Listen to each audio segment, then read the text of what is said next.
ሰላም ጤና ይስጥልኝ። እንዴት ናችሁ ውድ ቤተሰቦቼ? ሰላም ናችሁ ሆይ? እኔ እግዚአብሔር ይመስገን ሰላም ነኝ። ለብርሃነ መስቀሉ እንኳን በሰላም አደረሳችሁ እላለሁኝ። ዛሬ በአዲስ ቪዲዮ መጥቻለሁኝ። ነባሮች እንኳን ደህና ቆያችሁኝ። አዲሶችም የመጣችሁ ካላችሁ እንኳን ደህና መጣችሁ። ሰብስክራይብ እያደረጋችሁ ቤተሰብ እንሆን እላለሁኝ።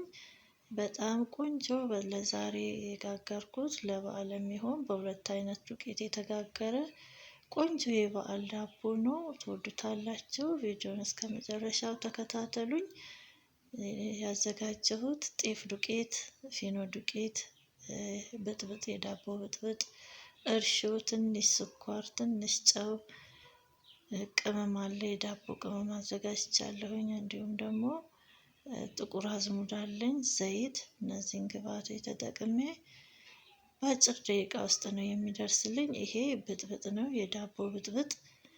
ትንሽ ከእንጀራ እርሾ ላይ ወስደን እና አንድ ኩባያ ዱቄት ወስደን አብረን በጥብጠን የምናሳድረው ወይም ለ6 ሰዓት ያህል አቆይተን ኩፍ ሲልልን ለዳቦ ብጥብጥ የሚሆን ያዘጋጀነው ነው ማለት ነው። ሁለት ቦታ ከፍየዋለሁኝ።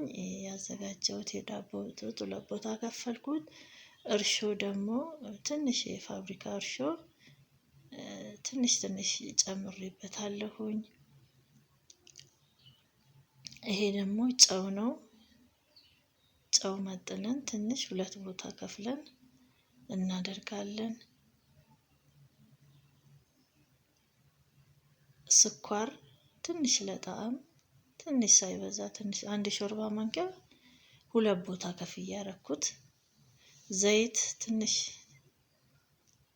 ጠብ እናደርጋለን። ቆንጆ በቅመም የተጋገረ የሀበሻ ዳቦ ነው የምንጋግረው። ሁለት ቦታ የከፈልኩትን ብጥብጥ የሚጨማመረውን ጨማምሬ ከዛ ጤፍ ዱቄቱንና የፍርኖ ዱቄቱን ጨምሬያለሁኝ። እጄ መለኪያዬ በአንድ ጨምሬያለሁኝ። ጤፍ ዱቄቱን፣ ፊኖ ዱቄቱን ደግሞ አንድ ተኩል ነው ያደረኩት ማለት ነው። ይሄ የጨመርኩት የዳቦ ቅመም ነው። የዳቦ ቅመም ነጭ አዝሙድና ድንብላል እንዲሁም ደግሞ አብሽ ተደርጎ የተፈጨ የዳቦ ቅመም ነው። ጥቁር አዝሙዱን አሸት አድርገን እስነስ እናደርገዋለን። ነጩ በርከት እንዲልልኝ ስለፈለኩኝ አንድ ተኩል ነጩን ዱቄት አድርጌያለሁኝ። ከዛ በደንብ አድርገን በደንብ አሽተን ነው የምናቦካው። ዳቦ እሽት ይወዳል። ስለዛ በደንብ አሸዋለሁ ማለት ነው። ጤፍ ዱቄቱ ዳቦ ብቻውን ራሱ ቢጋገር በጣም ነው የሚጣፍጠው። ጤፍ ዱቄት፣ ቀዩ ጤፍ ዱቄት በጣም ነው የሚጣፍጠው። እዚያ ይሄንን በደንብ አድርጌ ካቦካሁት በኋላ በደንብ አሽቸዋለሁኝ። ላላ እንዲልልኝ ውሃ ከፍ አድርጌ አስቀምጠዋለሁኝ። ሁለተኛ ላይ ሳቦካው ይላላል ማለት ነው። ጤፍ ዱቄቱንም እንደዛው አቦካዋለሁኝ። ቅመሙ በጣም ነው የሚሸተው። ዳቦ አበሻ ዳቦ ስንጋግር እነዚህን የዳቦ ቅመሞች ስንጠቀም በጣም ነው የሚያሸተው። በጣም ቃናው ሲበላ በጣም ነው የሚጣፍጠው። ነጭ አዝሙድና ድንብላሉን ጨመር አድርገን አብሿን ደግሞ እንዳይመርብን አነስ አድርገን አምስት አድርገን አንድ ላይ ተፈጭቶ የሚዘጋጅ የዳቦ ቅመም ነው። ሁለቱንም እሽት አድርጌ አብኩቼ ውሃው ላይ ከላይ አርከፍክፌ ከድኜዋለሁኝ። ይሄ እንደዚህ ብድግ ብሏል። የጤፉም እንደዛው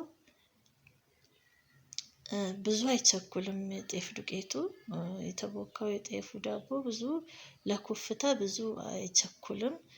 ከነጩ ጋር አንድ ላይ ስላደረገው ግን ያው ያናሳዋል እርስ በርሱ ማለት ነው። መጋገሪያችንን ዘይት ቀብተን ቅጠል እናለብሰዋለን። ቅጠል አልብሼው ዳርዳሩን ደግሞ ዘይት ቀባዋለሁ እንዳይዝብኝ። ቅጠሉን ከስር አድርጌያለሁኝ። ከፈለግን ሙሉ ለሙሉ መሸፈን እንችላለን።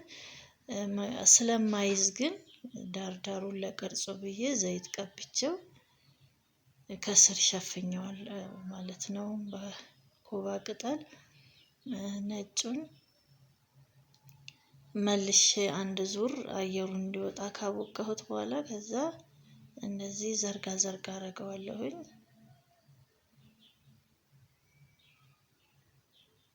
ንጹህ ጠረጴዛ ካለን የላላ ስለሆነ በደንብ ነው የሚታዘዘው። ሳብ ሳብ ስናደርገው እንደምታዩት ይታዘዛል ማለት ነው። ዳቦ ድርቅ አድርገን ከምናቦካ ላላ ሲል እንደ ልቡ ይታዘዛልም፣ ሲበስልም ወደ ላይ ብድግ ብሎ እንደ ስፖንጅ ንፍት ይልልናል፣ ቆንጆ ይሆንልናል። ይህንን ከላይ እንደዚህ ካረኩት በኋላ የጤፉን ያቦካሁትን ደግሞ ከላይ እንደዚህ አለብሰዋለሁ። ያው እንደ ልብ አይሆንም፣ የነጩ ጤፉ ያው እንደ ልብ አይታዘዝም፣ ያው ፍርክርክ ይላል። ላላ አድርጌዋለሁኝ። መላላቱ ደግሞ በጣም ቆንጆ ነው። ሙሉ ለሙሉ እንደዚህ ካረኩት በኋላ እዛ ጠቅለል እናደርገዋለን፣ እንጠቀልለዋለን። አንድ ላይ እንደዚህ የፊኖ ዱቄቱንና ጤፍ ዱቄቱን አንድ ላይ ስንጋግረው ሁለቱም የየራሱ የሆነ ጣዕም አለው። በጣም ቆንጆ ነው፣ ለመልክም ያምራል። በዛ ላይ ደግሞ ጤፉም ጤናማ ስለሆነ እንደዚህ አድርገን መጋገር እንችላለን። ከዚህ በፊት በሌላ አይነት ዲዛይን በሌላ ጋግሬዋለሁ፣ ትንሽ ቆየት ብሏል።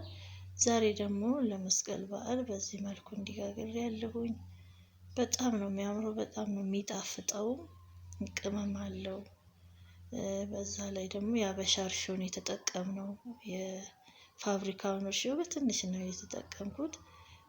በምንፈልገው አይነት ዲዛይን መጋገር እንችላለን። ዛሬ በዚህ መልኩ እንዲህ በቀላሉ አንድ ላይ ጠቅለል አድርጌ ሙሉ ለሙሉ ከስር እስከሚሸፍን ድረስ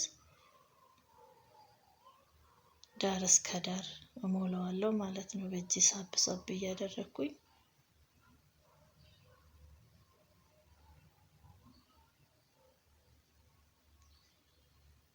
ለመብሰል ደግሞ ብዙ ጊዜ አይፈጅብንም። አሁን እንደዚህ ሙሉ ለሙሉ እንደዚህ ካደረግኩት በኋላ ጥቁሩ ጤፉ አይታይም፣ ውስጥ ነው፣ ሲቆረስ ነው በጣም ነው የሚያምረው። ቡራ ቡሬ ነው የሚሆንልን። ምንም ጊዜ አይፈጅብንም፣ ጉልበትም አይጠይቅም። ብጥብጡ ስላለ ቶሎ ብድግ ነው የሚለው። አንድ ዙር ብድግ ካለልን ለሁለተኛው ደግሞ እቃችን ላይ እንደዚህ እንጠፈጥፈውና አሁን ደግሞ እቃው ላይ ትንሽ ብድግ እስከሚል ድረስ ወደ ላይ ብድግ ብሎ እስከሚመጣ ድረስ ከድኜ እተወዋለሁ ማለት ነው። ሙቀት እንዲሰማው በመሶብ ሸፍኘዋለሁ፣ ከድኜዋለሁ። ከዛ ከ15 ደቂቃ በኋላ እንደዚህ በአፋጣኝ ወደ ላይ መጥቷል ማለት ነው። ከዛ ከላይ አለብሰዋለሁኝ። ኮባ ቅጠሉን ማልበስ እንችላለን፣ እንዲሁም ቢበስልም ምንም ችግር የለውም። ግን እኔ የሀበሻ ይዘቱን እንዳይተው ብዬ ለሽታ ብዬ ከላይ ሁሉንም ሙልት አድርጌ ሸፍኜ አለብሰዋለሁ። ከዛ መጋገሪያ ውስጥ ጨምረዋለሁ። ጨምሬ አብስዬ ተመልሻለሁ። እንደምታዩት 30 ደቂቃ ነው የፈጀው ለመብሰል። ከስር ለኩሼ 20 ደቂቃ ከላይ ደግሞ አንድ ላይ 30 ደቂቃ በሰለ ማለት ነው። ሽታው በጣም ነው ትኩስ ነው። እገለብጠውና ደግሞ ትንሽ ቀዝቀዝ እስከሚል ጠብቀዋለሁኝ። ዱቄቱ 2 ኪሎ ነው፣ 2 ኪሎ ይሆናል። እቺ መጋገሪያዋ የ2 ኪሎ ናት። እንደምታዩት በዚህ መልኩ ቆንጆ ሆኖ በ30 ደቂቃ ውስጥ በስሎ የወጣ ቆንጆ ዳቦ ነው። ሽታው ትኩስ ስለሆነ የኮባው ሽታ የቅመሙ አንድ ላይ ተዋህዶ ቤቱን በጣም ነው የሚሸተው ማለት ነው። ቀዝቀዝ ሲልልን ሰዓቱ ሲደርስ ያው አስቆርሰናል ማለት ነው። ተቆርሶ ደግሞ በዚህ መልኩ እንዲቆንጆ ሆኗል። በጣም ነው የሚያምረው። በዛ ላይ በጣም ነው የሚጣፍጠው። ጤፉን ብቻውን ራሱ መጋገር እንችላለን። እናንተም መጋገር ትችላላችሁ ማለት ነው። ቤተሰቦቼ እንደወደዳችሁ ተስፋ አደርጋለሁኝ። በቀጣይ ደግሞ በሌላ ቪዲዮ እስከምንገናኝ ደህና ቆዩኝ። ቻው